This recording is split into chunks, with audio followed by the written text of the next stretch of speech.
Oke. Assalamualaikum warahmatullahi wabarakatuh. Kembali lagi kita pada pembelajaran instalasi penerangan di Kavasa.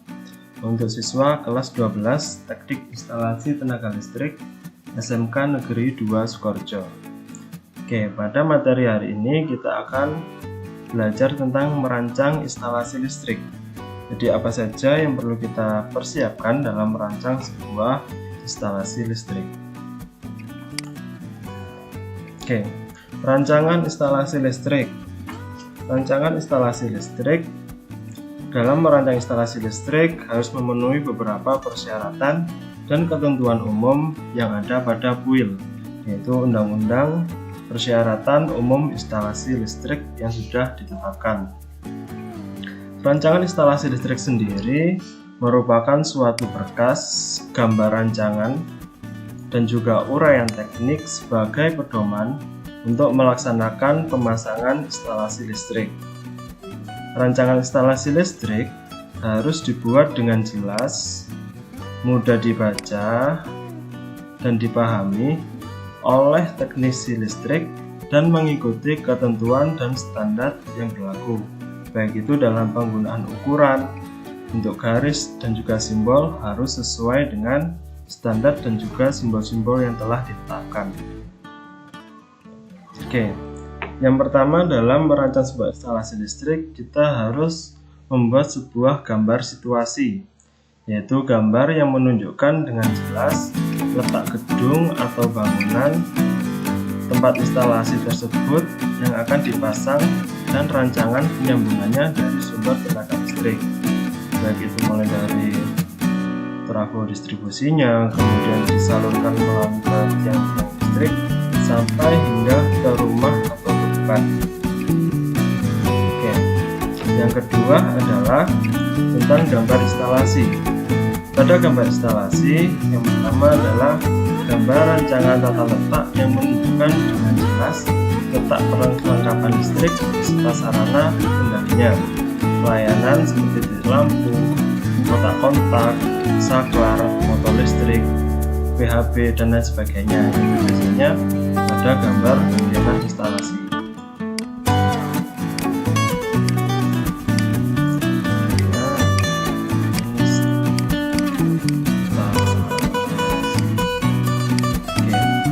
Yang kedua adalah gambar rancangan hubungan perlengkapan listrik dengan gawai pengendalinya seperti hubungan lampu dengan saklar, motor dengan pengusutannya, dan dengan gawai pengatur kecepatannya yang merupakan bagian dari sirkuit akhir pengojakan, itu merupakan dari gambar single line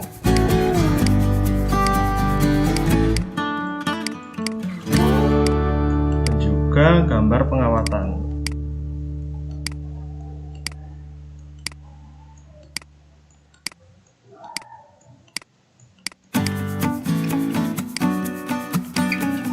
Kemudian gambar hubungan antara sirkuit akhir tersebut dan butir B pada PHB yang bersangkutan ataupun pemberian tanda dan keterangan yang jelas mengenai hubungan tersebut.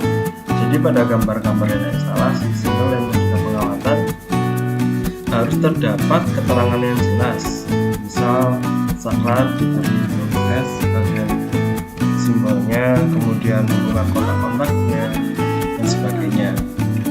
Tanda ataupun keterangan yang jelas mengenai setiap perlengkapan listrik yang dipasang. Kemudian ada diagram garis tunggal.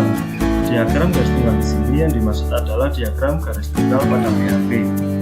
Diagram PHB lengkap dengan keterangan mengenai ukuran dan besaran komponennya. Kemudian keterangan mengenai jenis dan besar beban yang terpasang dan pembagiannya. Misal di sini terdapat beban 430 watt serta pembagiannya pada pasang R, pasang S, pasang T. Kemudian sistem pembumian dengan mengacu pada pasal 318. Sistem pembumian yang terpasang dan juga ukuran dan jenis yang terpakai. Ukuran dan jenis penghantar yang terpakai, misalnya menggunakan penghantar atau kabel jenis NIA dengan ukur NYY menurut saya dengan ukuran 4 x 4 mm. Kemudian pada setiap fasanya menggunakan penghantar jenis NYM dengan ukuran 2 x 2,5 mm. Oke, setelah membuat diagram garis tunggal, kita membuat gambar rinci. Gambar rinci di sini yaitu tentang perkiraan ukuran fisik baik PHB yang akan kita pasang, kemudian cara pemasangan perlengkapan listrik, cara pemasangan kabel, cara kerja instalasi kendali. Yang ini dibuat dalam bentuk langkah kerja. Bentuk langkah kerjanya misalnya pertama apa yang harus kita lakukan, menyiapkan alat dan bahan, kemudian memasang instalasinya dan sampai selesai. Catatannya itu gambar rincian dapat juga diganti atau dilengkapi dengan keterangan atau uraian. Jadi gambar juga bisa dibuat dalam bentuk uraian-uraian sebuah langkah kerja. Oke. Kemudian perhitungan teknis bila dianggap perlu. Perhitungan teknis di sini ada beberapa yang perlu dilakukan jika dianggap perlu. Yang pertama adalah susu tegangan. Susu tegangan atau jatuh tegangan, drop voltage, yaitu besaran tegangan yang hilang pada suatu penghantar. Nilai besaran tegangan jatuh akan semakin besar. Tegangan jatuh ini akan semakin besar jika I di dalamnya, I yang di dalam penghantar semakin besar dan juga tahanan penghantar tersebut R-nya juga besar. Maka susu tegangan pun atau jatuh tegangan nilainya akan semakin besar. Kemudian perbaikan faktor daya. Perbaikan faktor daya ini adalah perbandingan antara daya aktif watt dengan daya reaktif atau VA. Oke, pada perbandingan ini daya reaktif yang tinggi ini akan meningkatkan sudut dan hasilnya faktor daya pun akan menjadi rendah. Faktor daya seharusnya memiliki nilai lebih kecil atau sama dengan 1. Kemudian yang ketiga adalah beban terpasang dan kebutuhan maksimum, yaitu kita harus mencari total bebannya dan kebutuhan maksimum yang digunakan pada instalasi tersebut. Yang keempat, arus hubung pendek dan daya hubung pendek. Oke, jadi arus hubung pendek ini digunakan untuk mengetahui arus gangguan hubung singkat yang mengalir pada setiap cabang dalam sistem, baik itu pada sistem distribusi,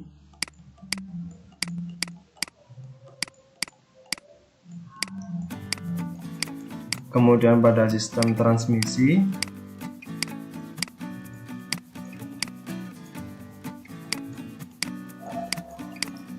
atau pada sistem trafo tenaga dari pembangkit. Jadi pada